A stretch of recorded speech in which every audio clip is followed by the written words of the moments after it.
Amen.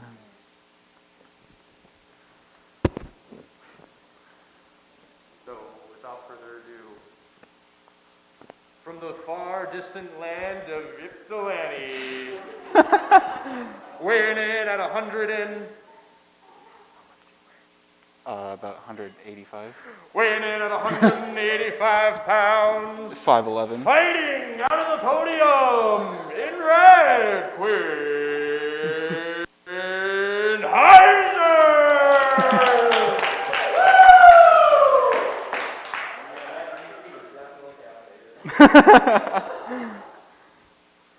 Thanks for that beautiful introduction. I loved it. Give me 1 second. Okay, you know what? Fair enough. Understandable. Okay, so as was alluded to before, I will be talking about the second part of RIM, which is identity. And since it is in the middle, I think it's kind of the bridge between the two end parts, relationship and mission. So moving from relationship to identity, Hala alluded to a lot of the things about how they connect, but what I want to focus on is how like a big part of our identity comes from our relationship with the Lord. It defines us.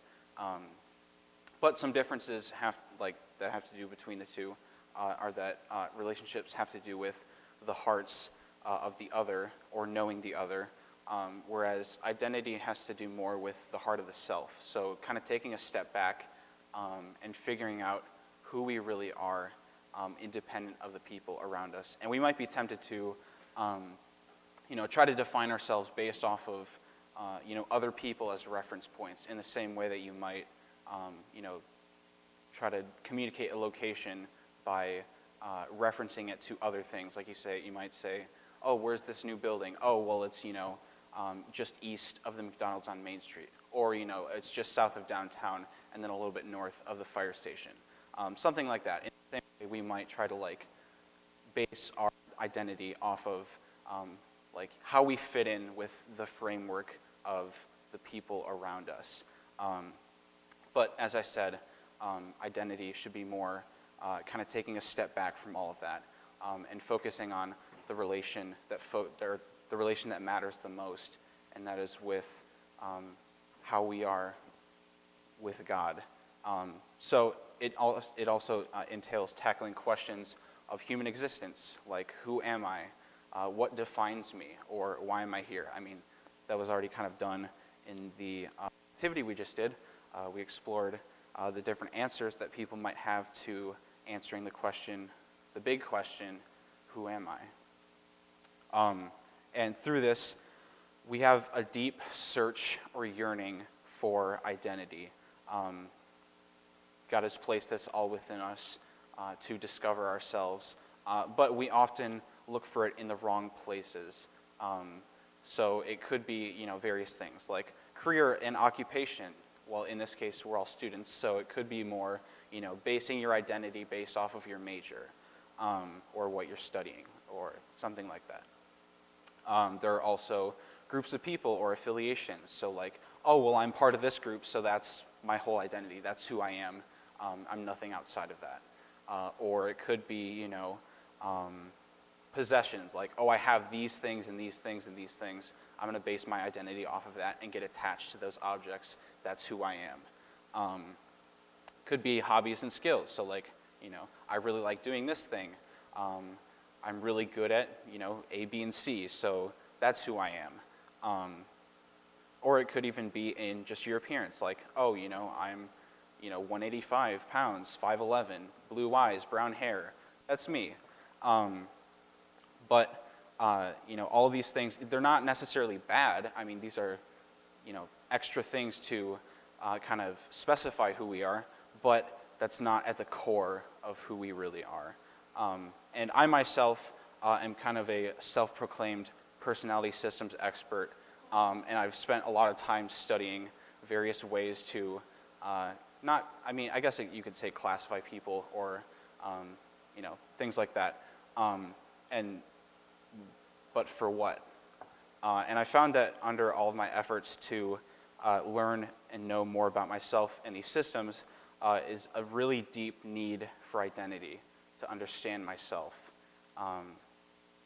And I think that's something that's really important here. Another thing is that I would say globally, there's a huge identity crisis in the 21st century, especially with globalization. We are just connected to every corner of the globe in ways that humanity has never been before. And I think this is creating a lot of existential crises with us, because we see the world is so big and ourselves is so small. So we're like, how do we fit into all of this? Do I even matter? What are my efforts going to do? And also with social media and constant comparisons with others, that like you might say, oh, well, this person is doing all these great things. Why do I feel like my life is not that? So these are all ways that identity could be twisted or misconstrued. And on top of that, there's also battling the shame of sin. I think some quote, it's from Batman actually, that fits this well, and it really focuses on the difference between identity and mission. He says, "It's not who I am underneath, but what I do that defines me." So I think here, obviously the who I am part has to do with our identity, and the what I do has to do with the mission part. And as was talked about before, the performance-based mentality flips that around and says, obviously, that what I do is what defines me, as opposed to who I am underneath. But I'm here to say that it's not what we've done that defines us, but ultimately who our Heavenly Father is. Obviously, we are tempted to think that, oh, well, if we fall short, then we're absolute failures. That's all that we are, and we'll never meet up to God's expectations. But our identity does not lie in our sin. Pretty irrational to think that way, because obviously there are days where we are pretty holy, and there are other days where we fall a lot. So to constantly be shifting our identity based off of day to day, there's no consistency there. So that can't be right. And Satan expedites, he takes advantage of this swinging back and forth to say, oh, well, you've fallen, you're such a failure, you're never going to get back up, this is who you are, you're bound to be this way, there's no hope for you. And then, as soon as you get back on your feet, he's taunting you again, he's tempting you to go back down to where you were before. And I think it's funny how we let our successes get to our heads, but our failures get to our hearts. And within this lie that Satan plants within us, trying to tell us that we're bad people because, sometimes we do bad things, but that's not true. The truth is that God created us good, so we are fundamentally good creatures. Whether or not we meet that all the time, that is who we are at our core and at our nature, and we're called to meet that. So I've just mentioned a lot of things about what identity is not. I've mentioned a lot. You're like, okay, well, with all these nots, what is the is? Like, where is our true identity found? And through all of these things that might be distractions, I think a good quote from Bishop Robert Barron is, there is a cacophony of voices calling out to you. There are 1,000 influences pulling you this way and that. What's the one necessary thing? It is to listen to the voice of Jesus as he tells you of his love and as he tells you who you are. And I think another thing that Jesus is often feeling when we might drift away from our sense of self, from St. Pope John Paul II, as he was talking to the people of Poland, you are not who they say you are. Let me remind you who you really are. So ultimately, our identity lies in the fact that we are sons and daughters of God. We were created in his image and likeness. and we are meant to be holy as he is holy. In Genesis 1:27, it says, "So God created man in his own image. In the image of God, he created him. Male and female, he created him." I think it's really interesting and crucial that it is mentioned twice. It says, God created man in his own image. In the image of God, he created him. I think that just shows how crucial and important that is. It might be the only thing that matters about our identity. I also think it's interesting how many times we hear the phrase, "wear your heart on your sleeve," but seldom do we hear, "wear your God on your sleeve." I tend to wonder, if we were to do that, how different the world would look. But there is an interesting thing also with this, is that because once we come to know, and once we are firm in our sense of identity in God, in being children of God, that can and will become our heart. So then, once we wear our hearts on our sleeves, wearing God on your sleeve will be one and the same. Isn't that cool? And then, so, I mean, obviously we all, everyone created is a child of God. So you might be thinking, okay, well, just because everyone is that, okay, big whoop. So where's the uniqueness in that? Like, how can I differentiate myself from other people? Because I know that a lot of people tend to, find their identity in how they're different from other people, which is understandable. And I would say that uniqueness is still extremely prevalent, because God created each and every one of us totally uniquely, one of a kind, irreplaceable. We will never be recreated. And if you don't believe me, just think of a good reminder, a good concrete reminder is your fingerprint, because this will never be the same on anyone else. This is only for you, and God created it so intentionally. And in the same way, he created all of these unique gifts, these intricacies, these quirks that are only for you and nobody else. And it's crazy to think that there are about 103 billion people so far that have lived in all of existence, and yet every single person is still one of a kind. And every person yet to be born will also still be one of a kind, never being the same as those previous 103 billion people. If God's creativity was not already obvious enough in all of nature, as we just experienced, I think it's even more obvious in this fact that we all are so crazily unique and different. So what does this mean for us, and why is it significant? I think because, and this kind of goes into, once you have formed your identity, moving into the mission, is that essence or our nature or who we are determines our purpose.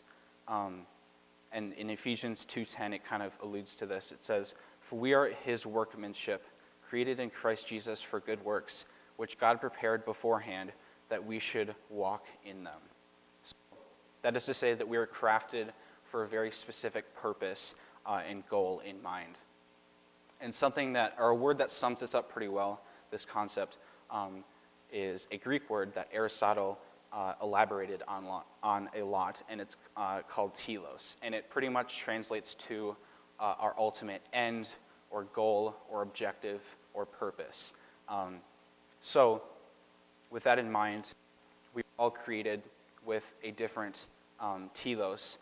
We all have unique gifts to offer to the world, but we are all still united under the same common goal to be in communion with our Creator. Not only that, but we are also called to spiritually reform the world and to love everyone as Christ loves them in the ways that we are skilled to do so. Proof of this is in 1 Peter 2, verse 9. "But you are a chosen race, a royal priesthood, a holy nation, a people for his own possession, that you may proclaim the excellencies of him who called you out of darkness into his marvelous light." I think this really highlights how not only is it extremely rare that we are alive, but the fact that we are alive right now at this very moment, at this very point in time. It's extremely rare, like the odds are extremely rare, extremely small that you are alive right here, right now. And it goes to show that everything that you do, every place that you go, is for a reason. God has a plan for you in everything that you do.